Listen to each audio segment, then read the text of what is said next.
Semangat berkreasi hari ini, karena kamu adalah inspirasi.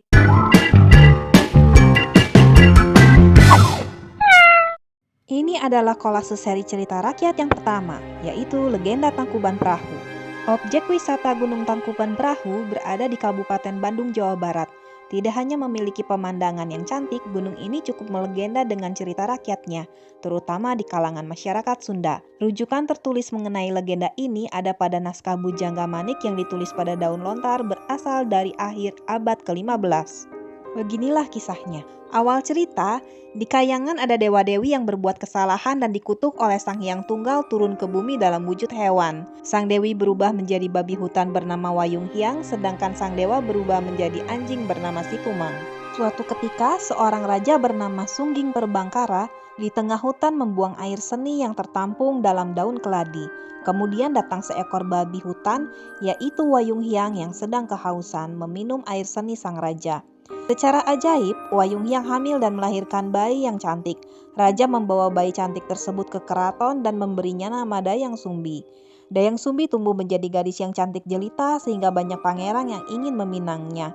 Namun tak seorang pun diterimanya dan Dayang Sumbi mengasingkan diri ke hutan ditemani anjing kesayangannya Situmang.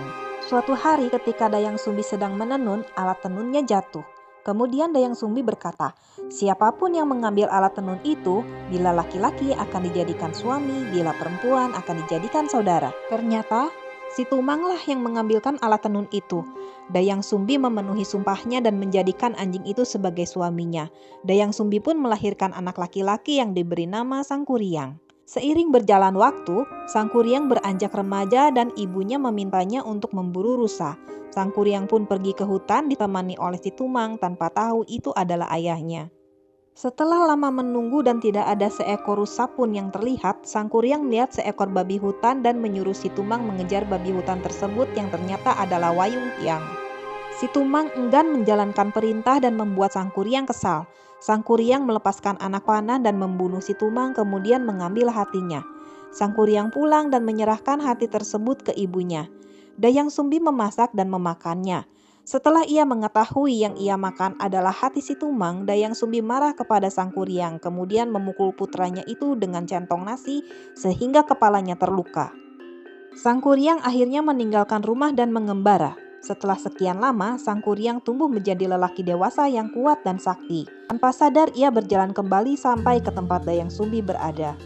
Sangkuriang jatuh hati terhadap kecantikan Dayang Sumbi tanpa mengetahui itu adalah ibunya sendiri. Saat Sangkuriang berniat menikahinya, Dayang Sumbi menolak karena mengetahui bahwa pria tersebut adalah putranya dari bekas luka di kepalanya.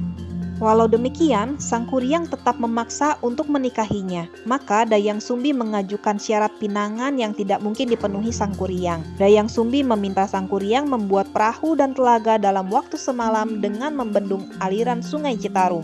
Sangkuriang menyanggupinya. Dengan bantuan makhluk halus, lewat tengah malam bendungan hampir selesai dikerjakan. Dayang Sumbi memohon pada Sang Hyang Tunggal agar niat Sangkuriang tidak terlaksana. Lalu ia membentangkan kain boeh rarang hasil tenunannya sehingga tampak bercahaya bagai fajar yang merekah.